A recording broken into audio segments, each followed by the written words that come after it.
Hi, Dr. Beatnick here. We're at the Los Ebanos golf course. I mean by me and my wife, who was filming this, in Edinburgh, Texas. Of course, where you go to school or telecommute or however you do it. She just panned around the course, and maybe you saw some of the ebano trees, the golf course, and in the background, the Echo Hotel. So that's where we are. This golf course was built in the 1920s and was originally called Los Ebanos because all around the perimeter of it there were ebano trees planted, and most of those were lost in 1961 when Gilbert hit. When was that? 67? 67 was Beulah. Beulah. Okay, I think they were lost in 61. I think it was before that, but this was originally a country club, really the first country club in the valley, and it cost, I think, $500 to become a member of it. And it had this golf course and a swimming pool, and behind me you can see the clubhouse, the original clubhouse. It has, it's from the 1920s with, a Spanish tile roof, and a very old building. You can tell if you come over here, it's a very old building. And we're here because William S. Burroughs was here. I don't know the exact year. It was sometime between late 1946 and around the middle of 1949, sometime during that time span when he was here off and on in the valley as a farmer. And he was golfing here one day and swimming with his friends, Kells Elvins, a boyhood friend of his from all the way back when he was a kid in St. Louis, Missouri, and this guy moved down here. And Kells's friends, Patricia Paris, and possibly Burroughs' common-law wife, Joan. I'm not sure if she was with them or not. And a man named Ted Merrick, who was a friend of Kells's. And Talk louder. Talk louder? Okay. Mm-hmm. And they were out here golfing. And then they went swimming, got sunburned. I'll show you where the pool used to be later and tell you a story about it, but they went golfing here and swimming. And they were walking back, if you could pan back over there, Erica, toward the direction of where the Echo Hotel is now, but that was built in '59, and they were here about, roughly 10 years before that. And as they were walking down the path, a rattlesnake crawled across the path. And I'm out. What? So keep talking. Oh, okay. I don't want any rattlesnakes. Okay. A rattlesnake crawled across the little path, the little cart path they were walking down. They didn't have like golf carts back then. You had to drag your clubs around. But a rattlesnake crossed their path, and Burroughs, he was the member of the party who did this. He got out a golf club and he killed the rattlesnake with his golf club. He tells this story in, 2 or 3 places at least. And it was told to me 50 years later by Patricia Paris, who had known Billy, as she called him, in the valley, and she lived like 5 blocks from me in McAllen. She was my neighbor, and I found out that she knew Burroughs. And she told me this story exactly the same way that Burroughs had written it, so I knew it was true. But the story that she told was, we were all sunburned, and there was this rattlesnake, and Billy just got out a golf club and he killed it. He didn't say anything, he just killed it. Burroughs says that when he killed the rattlesnake, that when he felt its spine break, when he crushed it, broke its spine, that he had a sudden flashback to the subways of New York around 1945, when he and a guy named Phil White, later known as the Times Square Killer, were lush workers in the subways of New York, meaning that, and if you've read Junkie, you know what I'm talking about. I don't know if you all have gotten to that passage yet. But they would ride the subways, at midnight when the businessmen had been, drinking since 4 or 5 o'clock after they'd gotten off work, and they'd be passed out on the subways. And Burroughs would put a newspaper over the guy to kind of, hide him, and Phil would rifle through the guy's pockets and steal his wallet. Well, they were doing that to one guy, one of these nights, being lush workers, as they called themselves. They weren't the only ones, so it had a name. It was like an occupation. They were lush workers. And a guy came to a party of mine one time, and he was wearing a Lush Worker t-shirt. I was like, oh, well, I know what that is. And anyway, the guy woke up while Phil was frisking him. And Burroughs freaked out and started beating the guy up, kicking him. And he kicked him in the ribs, and he felt the rib break, which I've never felt, but Burroughs said is a distinct, sound and a feeling when you break somebody's rib. When he crushed that rattlesnake's spine here in McAllen, probably about Edinburgh, probably about 2 or 3 years after he had, kicked this guy's ribs in on the subway in New York, he flashed back to that. He just had this very strong memory of doing that. It was, he was not really a violent person, and he always regretted that he had done that. It was a terrible memory for him. That and shooting his wife, but we'll talk about that later. So they were here. This was the original country club. Those were the people that Burroughs was hanging out with, people who were members of country clubs. Kells was Burroughs' friend Kells, who lived in Farr, was a charter member of the McAllen Country Club, as was his friend Patricia Paris, who was here on the golf course that day and told me the story too. But why was one of the most famous writers of the 20th century, who was born in St. Louis, lived in Berlin, lived in London, lived in Paris, lived in New York, Chicago. What was he doing down here in Edinburgh and Farr? Is a question that I had many years ago when I started researching Burroughs' time in the Valley. And I guess I've become the authority on that. Anything you hear about Burroughs in the Valley, it's all in my book, The Lost Years of William S. Burroughs, This Beats in South Texas, published by Texas A&M. And I'll try to condense this story, but of course Burroughs was born in St. Louis. Hopefully you've read the introduction to Junkie, and you know that he was the child of a wealthy family, although they were kind of on the downslope of their wealth. But his grandfather had perfected the adding machine. And for, 75 years, the Burroughs adding machine was the cash register in the United States. I own one. It's on my desk in my office. If you ever get to come to my office in the after times of COVID, you can see a Burroughs adding machine, or you can look them up online. And it was this magical machine that could calculate accurately any number. And the patents on this thing were so sophisticated that when IBM wanted to start building its first computers, they had to buy the patents for the Burroughs adding machine. So Burroughs came from a family of geniuses, and he grew up in patrician St. Louis. Went to private schools. His neighbor was another wealthy kid, this guy Kells Elvins, that was in this previous story that I told him was living down here. Burroughs went to high school at like an outdoors frontier kind of high school in Los Alamos, New Mexico. The buildings that housed that high school were later part of the Manhattan Project, where they built the first atomic bomb. This is one of many stories about Burroughs kind of being in places that ended up becoming something epical and historical, including coming to Farr, I guess. But he goes to Harvard. He's a weirdo. He's an English major like you are. He's a weirdo. And my wife, she became an anthropology major. That's where the real weirdos went. And used to have a pet ferret, and was in the wrong fraternity, so he didn't get to be in the original CIA because he was in the wrong fraternity at Harvard. He wanted to be in the CIA. They were just starting it up.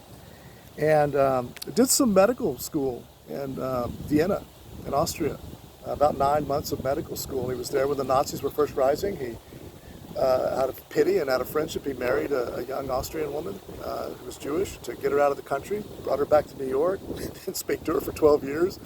She finally needed to get divorced, and they contacted each other, and he got divorced. But while he was in Berlin, he was psychoanalyzed by one of Freud's direct students. Freud was still alive, and this was a student that had been directed by him. So Burroughs was very knowledgeable about psychoanalysis and Freud, and was capable of psychoanalyzing his friends, including Jack Kerouac most famously, quite accurately and helpfully, but also Allen Ginsberg. They all went under went on the couch for Bill. And anyway, he goes to after the war, or during the war, I should say. He can't serve. He has a physical problem. Plus, they figured out that he was homosexual on their psychological test, so they wouldn't let him serve. And back then, if you were an able-bodied male and not in the war effort, you had your choice of any job you wanted to do in America during the war years. So he was a detective, he was a private detective, he was an exterminator, he wrote advertising copy, he did all kinds of things. And he first lived in Chicago and then he moved to New York, and he became fascinated with this part of New York that was really the crossroads of the world at that time, Times Square. And it was said during the war that if you stood there for about an hour or two, just about, everybody you ever knew would go through there, because it was where, people were getting on and off of boats, and they were going to New York to get shipped out to Europe. And so it was literally one of the great crossroads of the world. And everything was available at Times Square, in Times Square. Every kind of crazy bar you can imagine, strip clubs, lesbian bars. There were bars that specialized if you wanted to have a threesome. There were bars that you could go to, for that, and then everything there.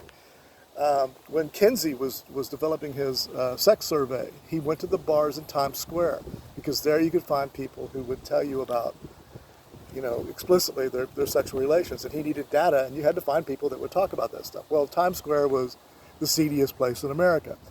So, of course, William S. Burroughs was there, and Allen Ginsberg was there, and Herman Hunke, who first sells Burroughs morphine, was there. And Kinsey interviewed all of those people. Of course, you don't have their names, but he actually interviewed them. Burroughs and Kinsey struck up a friendship. Anyway, I'm digressing. A little. A little. How does this get us too far? So Burroughs, as you know from reading Junkie, bought some morphine syringes that were, these things were everywhere during the war. If you were in the Navy, for example, they had them in the first aid kits and the lifeboats. If you were in the Army, somebody got a leg blown off, you took one of these syringes and you stuck it in their thigh, and it stopped the pain. So a lot of soldiers came back addicted to morphine. The stuff was everywhere. It was a junkie's paradise in World War II, apparently. And there were all these surplus cases of morphine syringes after the war. Burroughs got a hold of some, didn't know what to do with it. A friend of a friend said, hey, you need to talk to this guy, Herman.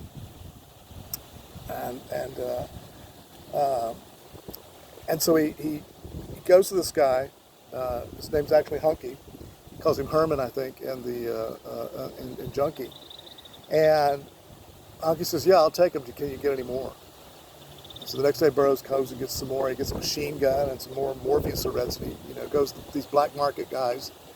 And he sells them to him. And as he's leaving, the second time he brings the case of syringes, the guy, Hunky says, or Burroughs says, do you know how to do these things? I'm interested in trying this. And supposedly the story is, and I don't doubt it's true, Burroughs was fascinated by all means of controlling people, how they were controlled by sex, by religion, by governments, but also by drugs.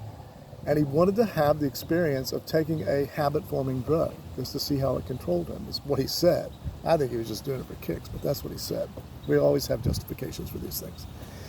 And so Hunky taught him how to shoot up, and very quickly, it takes about 2 months, according to Burroughs, but pretty quickly he was a full-blown junkie.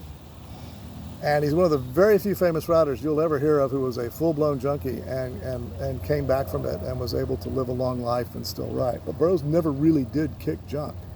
And that was the first time he took a shot, was a shot of morphine from those ampules.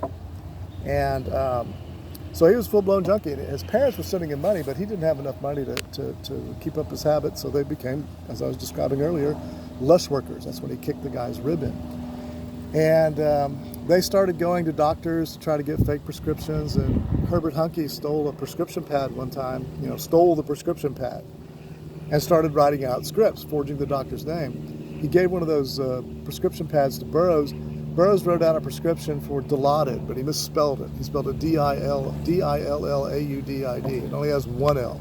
Burroughs was a terrible speller.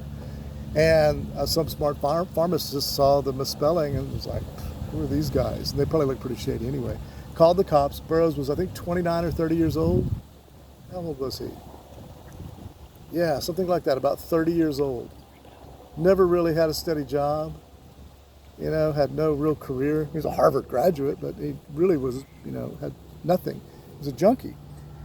And he went before the court, and the court said, back then, if it said Harvard,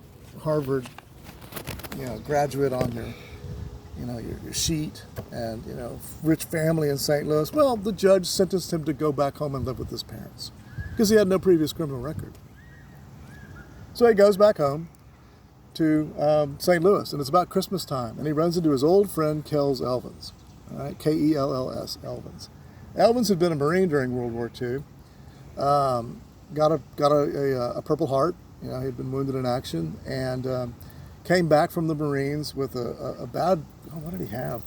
Yellow fever, typhoid, I forget what he had, but he was real sick, and he had to recover from that for a while, but he didn't know what he was going to do after the war, but his father, a guy named Hippolyte, I guess, Politte, had divorced his mom, gotten syphilis, gone crazy, and decided that he wanted to be a farmer in South Texas. He'd seen these ads for, orange groves in South Texas and a place called Far in San Juan. And he bought a bunch of land and moved down here. Found a young woman in Mexico, 18 years old, married her, and started his life there in Far off of Cherokee Avenue. And so Kells said, well, my dad's down there. Kells came down here because he knew his father was crazy, and was basically looking after his father's land and holdings. And he became like this, the gentleman farmer that oversaw his father's farmland down here. But he's back at home at Christmas, and Burroughs is there. He says, what are you doing, Bill? And Bill says, well, I just got busted for drugs, and I need to stay away from that crowd. And Kells said, well, you need to come down to South Texas, Bill. Get your parents to buy you some land, get 100 acres, and we'll just sit there and drink and smoke dope and watch the Mexicans do all the work. It's awesome. You'll love it. Which is basically what the sell was to Burroughs. And Burroughs thought that sounded like a good idea. And so he came in, I think November of 1946, down here to South Texas. And he did buy some land. I don't know if I'm going to be able to make a trip over to the land, but if you want to go, it's on Monte Cristo Road going east. Make a right on Cecil Chavez. It was called Morningside when he bought the land. And right there on your left, as you make the right, is land that Burroughs owned. And he grew cotton and carrots, peas, and cabbage, and I'm not sure what all he grew. It's a nice drive. It's a nice drive, yeah. It used to be really, really empty, and now there's a boys' reformatory school, which Bill would have loved, and a golf course, and all kinds of things. But it's still farmland. You go out there and they'll be growing purple cabbage. It's still there. And so he settled down to a life of a farmer down here, but he wanted to grow dope. He wanted to grow weed. And he didn't like the setup down here. Not quite sure why, except that it was real flat, and you could see people, people could see you from a long way off, and he wanted something a little bit more private. And his wife didn't like it down here either. The only women she knew down here were country club ladies, and all they did was paint their nails and talk about their hair or something. I don't know. She didn't like them. His wife was a real bohemian chick. Joan was. So she didn't fit in with the ladies down here socially. Although I've met those women that she knew, and they were 80 years old when I met them, but they were super nice women. But they weren't. Joan was. That was not her scene. And so they bought 99 acres in East Texas, near Conroe. And that's where Burroughs' only child was born, Billy, in Conroe, Texas, in the hospital there in Conroe, Texas. And there they did try to grow weed. They didn't know what they were doing. They didn't know how to cure it right, so they screwed it all up. He tried to grow opium as well, but the soil in East Texas was not good for growing opium. And to this day, I don't think there's really a domestic crop of opium in the United States. Not that I'm aware of. My wife is shaking her head. Shut up, Rob. No. I have not done investigations of this. But I know it doesn't grow well in East Texas because Bill tried and it didn't work. And you can read about his adventures in East Texas in Herbert Huncke's memoirs. My wife is saying I got to speed up here.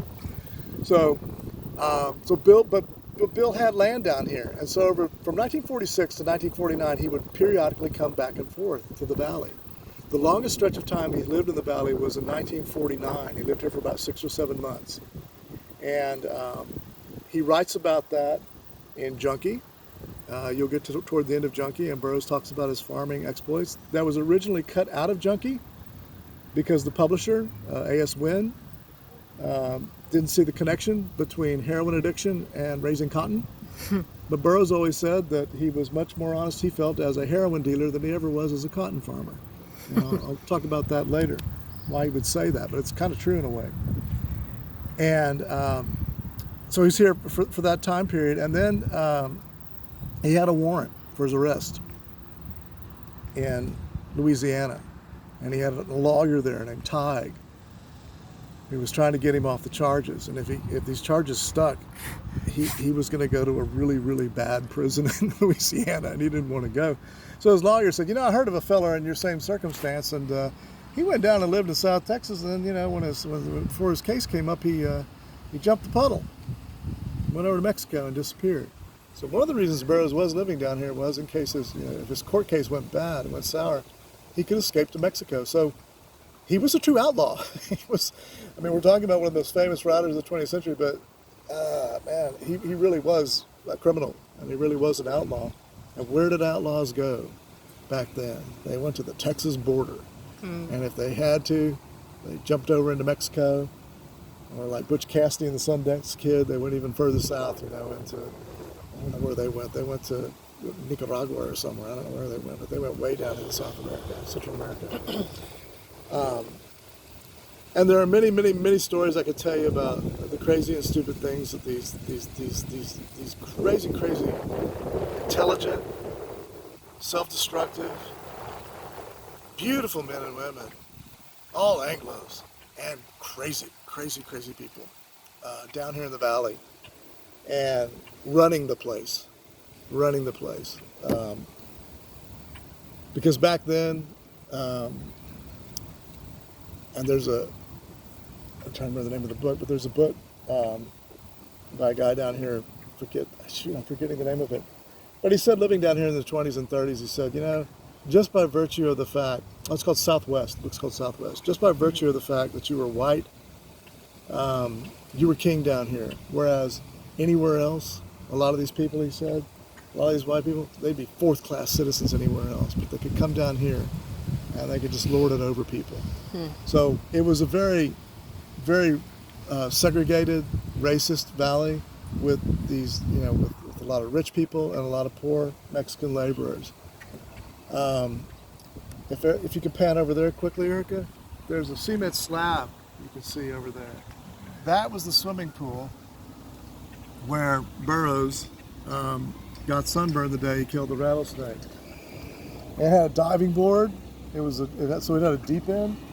And after the Civil Rights Amendment was passed in the 60s, and segregation was ended in the valley and everywhere, the feds came to the people of Edinburgh, to this country club, basically, and said, you can't have a segregated swimming pool anymore. Because it was. Mexican Americans were not allowed to swim in that pool unless they came up with the $500 to go swimming. All of the caddies were young Mexican Americans, boys, and I've interviewed one of them, and he said, yeah, they would never let us swim in the pool. We'd just sit there and watch people swim, but they'd never let us swim, except one day. He said at the end of the month, when the water was all pissy and shitty and dirty, and they had to drain it to clean it, that day they would let us swim. That's a true story. And then the next day they would drain it. So when I'm telling you these stories about William S. Burroughs, you do want to be mindful of, these people were colonizers in a way. You really are talking about colonizers. Wow, the wind's kicking up here. It's going to rain. I hope so. No, not with my phone out. and Burroughs was a sexual colonist. He was over in Reynosa looking for boys. And when somebody told him there was a boys' town in Reynosa, he was like, cool, take me there. But he got there, he said, where are all the boys? He didn't, sorry, but that's a true story. His cab driver's best friend told me that story. Which you can tell, I had a lot of fun doing this research. And I'm glad I did it because my friend Juan Ochoa and I did a lot of this research. Juan Ochoa, the author of the great novel Marijuana, we did this research about 20 years ago now, and all that stuff is gone, and all those people are dead. And the only history of that scene that anybody put down on paper was mine and Juan. I'm going to stop there. I think my wife says I'm getting myself in trouble. No. But come here, and look at that slab. When when they told him you can't have a segregated swimming pool, the good people of Edinburgh said, swimming pool? What swimming pool? And they put a piece of concrete on top of it, and it's still there, and there's no marker that says what that thing is. But there's a pool under there where they wouldn't let Mexican Americans swim. All right, I'll try to do these things periodically. And I hope you all are enjoying the material. Write to me if you have any questions. Thanks.